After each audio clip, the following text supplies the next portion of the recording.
कहानी की शुरुआत एक्लिप्सो नाम के एक जादूगर से होती है जो रात को क्लब्स में अपने जादू के शोज दिखाया करता था। पर एक रात शो के बाद अचानक उसके ऊपर किसी ने हमला कर दिया और जब उसे वापस होश आया तो उसने देखा कि वो एक बिस्तर पर बंधा हुआ था। तभी उसकी नजर अपनी बगल में लेटे हुए एक आदमी पर पड़ी जिसका नाम बसारो था। उसका पूरा शरीर कुछ ज्यादा ही चमक रहा था। असल में बसारो का ये हाल काफी सारे एक्सपेरिमेंट करने की वजह से हुआ था। उधर गैरी नाम के एक पुलिस ऑफिसर को एक केस की तहकीकात के लिए बुलाया गया, जहां पहुंचने पर उसकी साथी सोफिया ने उसे बताया कि पिछली रात कुछ बच्चों ने क्लब में एंट्री न मिलने पर गुस्से में आकर पूरे क्लब को ही जला डाला। पर गैरी को अपने काम में कोई खास दिलचस्पी नहीं थी और उसके इसी बर्ताव की वजह से उसके बॉस ने उसे चेतावनी देते हुए अपने काम पर ध्यान देने को कहा। असल में गैरी पैक रॉयल नाम के एक सुपर हीरो ग्रुप का हिस्सा था, पर एक हादसे के बाद उसे ग्रुप से निकालकर सुपर हीरोज के केसेस सॉल्व करने में डाल दिया गया था और ऐसा करने में उसे बिल्कुल भी मजा नहीं आता था। इसी वजह से उसे डिमोट करके सोफिया नाम की एक ऑफिसर के नीचे काम करने को कहा गया था। उसी दिन कॉलेज में एक लड़के ने अपनी आग फेंकने की शक्तियों की मदद से सभी बच्चों पर हमला कर दिया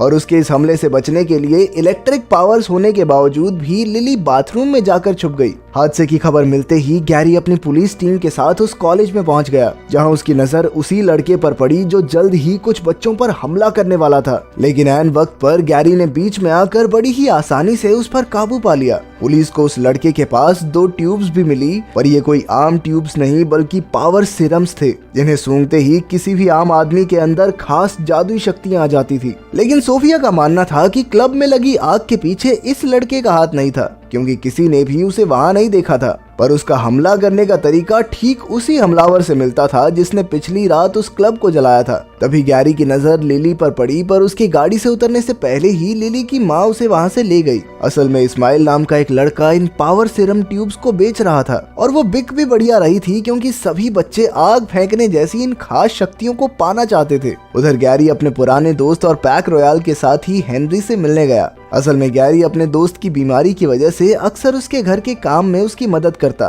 काम खत्म होने के बाद गैरी ने हेनरी से बच्चों में फैल रही इन शक्तियों के बारे में पूछा, जिसके बाद थोड़ी देर तक अपने डेटाबेस में छानबीन करने के बाद हेनरी ने उसे बसारो नाम के एक आदमी के बारे में बताया, जिसके पास बिल्कुल ऐसी ही आग फेंकने वाली शक्तियां थी। हेनरी के पास भी एक जगह से दूसरी जगह पर पल भर में पहुंचने की टेलीपोर्टेशन वाली शक्तियां थी। उधर रूडी नाम के एक आदमी ने अपने बॉस नाजा को लिली और उसकी शक्तियों के बारे में बताया, जिसके बाद उसने रूडी को लिली पर नजर रखने का आदेश दिया। असल में पावर सीरम्स के पीछे नाजा का ही हाथ था और अब वो अलग अलग तरह की शक्तियां इकट्ठा करना चाहता था। रूडी ने तुरंत लिली से दोस्ती करने का नाटक किया ताकि वो उसके ऊपर नजर रख सके। उधर पुलिस स्टेशन में सभी को क्लब की वीडियो दिखाई गई, जिस पर गैरी का मानना था कि इस हादसे के पीछे बसारो का हाथ हो सकता है, पर फिलहाल उनके पास बसारो के खिलाफ कोई सुराग नहीं था और इसीलिए उसने हेनरी से मदद मांगी, जिसने उसे कलीसो से मिलने को कहा, क्योंकि बसारो के जेल से निकलने के बाद कलीसो ने ही उसकी मदद की थी। असल में कलीसो भी पैक रॉयल की ही एक सदस्य थी और अब वो रास्ते से भटके हुए सुपर हीरोज के लिए एक रिहैब सेंटर चलाती थी। कलीसो अपनी शक्तियों से कुछ मिनट आगे का भविष्य देख सकती थी और अपनी इस ताकत से वो काफी लोगों की मदद भी करती थी।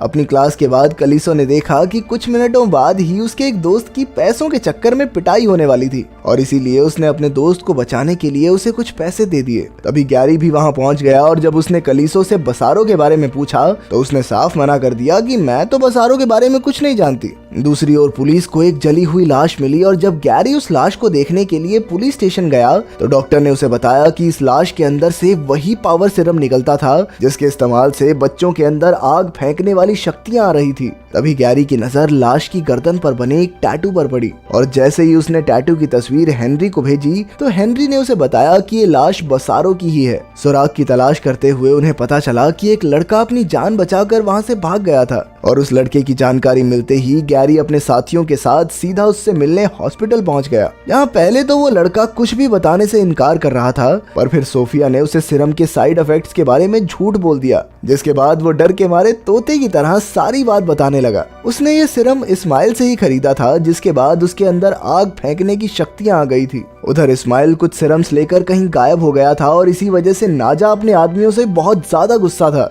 उसने सबसे कहा कि सारे काम छोड़ो, पहले इस इस्माइल को ढूंढो। वो इतने गुस्से में था कि उसने कुछ सिरम सूंघकर बिल्डिंग के बाहर आग फेंकना शुरू कर दिया। उधर गैरी और सोफिया ने इस्माइल को ढूंढ तो लिया था, पर वो उन्हें चकमा देकर फिर से भाग गया और उसका पीछा करते हुए वो दोनों एक सुपरमार्केट में पहुंच गए, जहां गैरी ने सीसीटीवी कैमरा की मदद से इस्माइल को ढूंढ लिया। और जब वो अपनी शक्तियों से सोफिया पर हमला करने ही वाला था, तभी गैरी ने एक फायर एक्सटिंग्विशर की मदद से उसकी आग बुझा दी। पूछताछ के दौरान उन्होंने कई सारे सवाल पूछे, पर इस्माइल ने एक का भी जवाब नहीं दिया। खैर, कुछ देर बाद गैरी को हेनरी का फोन आया, जिसने उसे सिरम के बारे में बात करते हुए एक्लिप्सो के बारे में बताया, जिसके पास लोगों की देखने की शक्ति छीनने की ताकत थी और वो पिछले कुछ दिनों से कहीं गायब था।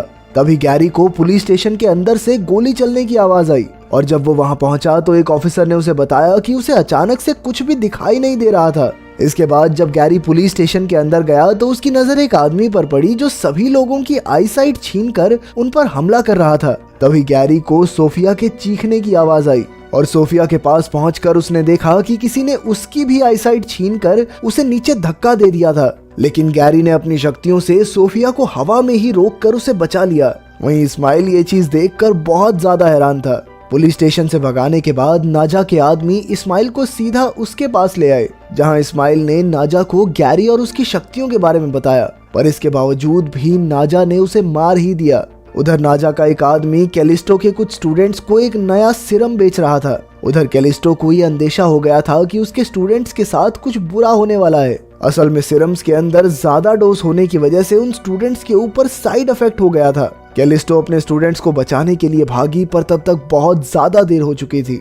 उधर पुलिस स्टेशन में लिली की मां ने गैरी को लिली के गायब हो जाने के बारे में बताया। असल में लिली नाजा के पास थी, जो उसकी शक्तियों की मदद से नए सिरम बनाने की तैयारी में लगा था। इसके बाद गैरी तुरंत ही लिली के घर की तलाशी लेने पहुंचा, जहां उसकी मुलाकात कैलिस्टो से हुई। कैलिस्टो लिली को ढूंढने में गैरी की मदद करना चाहती थी, पर गैरी ने इसके लिए साफ इनकार कर दिया। जैसे ही कैलिस्टो वहां से निकलने वाली थी, तभी उसे एहसास हुआ कि सोफिया के साथ कुछ बुरा होने वाला है और इसीलिए उसने तुरंत ही सोफिया को सावधान कर दिया। उधर छानबीन के दौरान गैरी को एक नंबर मिला जो लिली को रूडी ने दिया था, पर तभी अचानक से नाजा के आदमियों ने उसके ऊपर हमला कर दिया, जिसके बाद वो लोग उसे किडनैप करके ले जाने वाले थे। पर तभी कैलिस्टो और सोफिया ने गैरी को बचाने के लिए उनके ऊपर हमला कर दिया, पर वहां से भागने से पहले नाजा के एक आदमी ने गैरी को गोली मार दी। पर गैरी की शक्तियां बेहोशी की हालत में भी काम कर रही थी, जिस वजह से सभी गोलियां अपने आप शरीर से बाहर निकल गई। जिसके बाद वो लोग गैरी को हेनरी के पास ले आए, जिसने उसकी मरहम पट्टी करने के बाद उसे आराम करने के लिए लेटा दिया। तभी कैलिस्टो ने सोफिया को एक कहानी सुनाई। असल में वो लोग पहली बार गैरी को एक क्राइम सीन पर ही मिले थे, जहां उन्हें गैरी की शक्तियों के बारे में पता चला। पैक रॉयल के लीडर गीगा मैन को गैरी में काबिलियत दिखी और इसीलिए उसने गैरी को पुलिस में भर्ती करवा दिया, जिसके बाद उन्होंने एक साथ मिलकर क्रिमिनल्स को पकड़ना शुरू किया। लेकिन एक बार जब गीगा मैन और गैरी एक आदमी को पकड़ने के लिए गए, तो उस आदमी ने अपनी बंदूक का मुंह गीगा मैन की तरफ कर दिया। गैरी बहुत नया था और उसे अपनी शक्तियों का इस्तेमाल करना ठीक से नहीं आता था, पर फिर भी उसने कोशिश करने का फैसला किया। पर उसकी इसी कोशिश के चक्कर में उस बंदूक से चली हुई गोली एक एक्सप्लोसिव टैंक में जा लगी, जिसके बाद एक बहुत बड़ा धमाका हुआ, जिसमें गीगा मैन की मौत हो गई। और इस चीज के लिए गैरी खुद को कभी माफ नहीं कर पाया। इस हादसे के बाद उसने अपनी शक्तियों का इस्तेमाल करना भी बंद कर दिया था। असल में लिली गीगा मैन की ही बेटी थी और उसमें भी अपने पिता की तरह इलेक्ट्रिक पावर्स हैं। इसके बाद उन्होंने पता लगाया कि लिली के कमरे में मिला वो नंबर असल में सुपर हीरोज की साइकोलॉजिस्ट का था। जिसके बाद हेनरी एक पेशेंट बनकर उसके क्लिनिक पहुंचा। उसने चुपचाप वहां एक ट्रैकर लगा दिया, जिसकी मदद से वो लोग उस साइकोलॉजिस्ट की सारी बातें सुन सके। लगातार उसकी बातें सुनने के बाद उन्हें पता चला कि असल में वो साइकोलॉजिस्ट अपने पेशेंट्स के बारे में नाजा को बताती थी, ताकि वो उनकी शक्तियों को छीन सके। कैलिस्टो लगातार उसका पीछा कर रही थी और तभी उसने देखा कि वो साइकोलॉजिस्ट नाजा से मिलने जा रही थी। अंदर जाने के बाद उसने नाजा से लिली को वापस छोड़ने के लिए कहा, पर नाजा ने इसके लिए साफ इनकार कर दिया और अब तो उसके पास गीगा मैन की शक्तियां भी आ गई थी। उधर गैरी अभी भी बेहोश था, पर सोफिया ने उसे इसी हालत में बताया कि वो लिली को बचाकर अपनी गलती सुधार सकता है और उन्हें इस समय उसकी बहुत ज्यादा जरूरत है। सोफिया की ये बात सुनते ही गैरी के हाथ हिलने लगे, जिसका मतलब ये था कि वो लड़ाई के लिए बिल्कुल तैयार था। वहीं दूसरी ओर पूरे शहर में अफरा तफरी मच गई थी। असल में सीरम की मदद से मिली शक्तियों का इस्तेमाल करके कई लोगों ने लूटपाट शुरू कर दी थी, जिस वजह से शहर के चप्पे चप्पे पर लड़ाई हो रही थी। खैर जल्द ही सभी लोग लिली को बचाने के लिए पहुंच गए और जैसे ही नाजा को इसकी खबर मिली तो उसने तुरंत ही अपने आदमियों को सीरम ट्यूब्स लेकर वहां से भागने को कहा, जिसके बाद नाजा के सभी आदमियों ने सीरम का इस्तेमाल करके कैलिस्टो और सोफिया पर हमला कर दिया। उधर हेनरी भी अपनी शक्तियों का इस्तेमाल करके नाजा के आदमियों से लड़ रहा था। नाजा लिली को पकड़कर वहां से भागने की फिराक में था, पर तभी ऐन वक्त पर गैरी वहां पहुंच गया, जिसे देखते ही नाजा ने उसके ऊपर लेजर से हमला शुरू कर दिया। पर गैरी बड़ी ही चालाकी से एक शील्ड की मदद से आगे बढ़ता रहा। तभी अचानक से लिली की पावर्स भी एक्टिवेट हो गई, जिसे देखकर नाजा काफी हैरान हो गया और इसी मौके का फायदा उठाकर गैरी ने उसके ऊपर हमला कर दिया। इसके बाद गैरी ने नाजा को रोकने के लिए उससे लड़ने की कोशिश भी की, पर नाजा ने उसे बड़ी ही आसानी से नीचे गिरा दिया। तभी सोफिया लिली को उठाकर वहां से भागने लगी और जैसे ही नाजा उसे रोकने के लिए आगे बढ़ा तो गैरी ने पीछे से आकर उसे पकड़ लिया, जिसके बाद वो नाजा को लेकर सीधा हवा में उड़ गया। हवा में काफी ऊपर जाने के बाद नाजा अपनी शक्तियों पर काबू नहीं कर पाया और इसी वजह से वो हवा में ही फट गया। तब तक पुलिस ने वहां पहुंचकर नाजा के सभी आदमियों को अरेस्ट कर लिया था और इधर हेनरी की ताकत की मदद से गैरी और उसके सभी साथी वहां से गायब हो गए। इस हादसे के बाद सभी लोग पैक रॉयल के नए सुपर हीरो की बातें कर रहे थे